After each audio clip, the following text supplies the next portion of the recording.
అల్లూరు జిల్లా ఏజెన్సీలో 2 రోజుల వ్యవధిలో మరో విషాదం జరిగింది. పెద్దబైలు మండలం పన్నెడ గ్రామంలో 3 చిన్నారులు బలయ్యారు. మత్స్యగడ్డలో చేపల వేటకు వెళ్లారు ఈ నలుగురు. అందులో ఒకరిని స్థానికులు రక్షించారు. మృతులు ప్రదీప్, శ్రీను, అర్చితగా గుర్తించారు. అల్లూరు జిల్లా ఏజెన్సీలో వరుసగా విషాదాలు చోటు చేసుకుంటున్నాయి. పెద్దబైలు మండలం పన్నెడ గ్రామంలో 3 చిన్నారులు బలైన దృశ్యాలు మనం చూస్తున్నాం.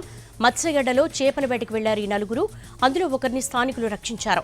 మృతులు ప్రదీప్, శ్రీను, అర్చితగా గుర్తించారు. ప్రమాదవశాత్తు వారు నీట మునిగినట్టుగా కనిపిస్తోంది. అల్లూరు జిల్లా ఏజెన్సీలో మత్స్యగడ్డ వాగులో పడి మృతి చెందినటువంటి చిన్నారులు చాలా విషాదం నెలకొంటోంది. ప్రస్తుతం రవిచంద్ర మరిన్ని వివరాలు అందించడానికి సిద్ధంగా ఉన్నారు. రవిచంద్ర, అల్లూరు జిల్లా ఏజెన్సీలో 2 రోజుల వ్యవధిలోనే రెండో విషాదం చోటు చేసుకుంది. అసలు ఆ మత్స్యగడ్డకు ఎందుకు వెళ్లారు వీళ్ళు? దేవి పెదబైలు మండలం శేఖరి పంచాయతీలో ఉన్న మత్స్యగడ్డ వాగులో చేపల వేట కోసం వెళ్లిన 5 విద్యార్థులు ఉన్నారు. వీళ్ళంతా కూడా చేపల వేట సాగిస్తున్న సమయంలో అక్కడ ఉన్న ఊబిలో కూరుకుపోయి 3 పిల్లలు చనిపోయారు. మృతులను కోడ ప్రదీప్, పాంగి శ్రీను, అర్జిత్ గా గుర్తించారు. మరో బాబుని స్థానికంగా ఉన్న మత్స్యకారులు రక్షించి ఒడుగు చేర్చగలిగారు.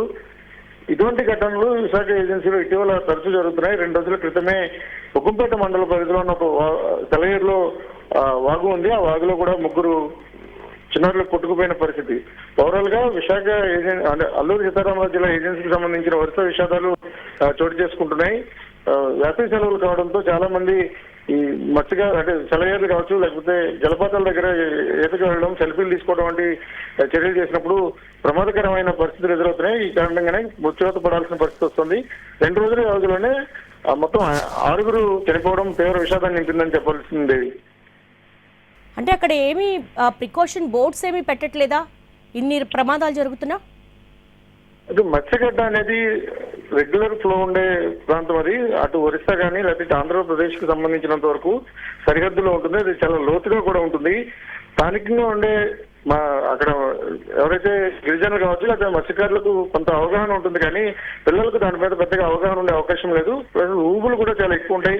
అకస్మాత్తుగా లోతైన ప్రాంతాలలో చిక్కుకున్నప్పుడు వీరు ప్రాణాలను కోల్పోయే అవకాశం ఉంటుంది. చేపల వేట కోసం వెళ్ళినప్పుడు ఇటువంటి ప్రమాదాలు జరిగి ప్రాణాలు కోల్పోయిన సందర్భాలు కూడా ఇటీవల ఎక్కువ అవుతున్నాయి. Devi. All right Ravichandra, thank you.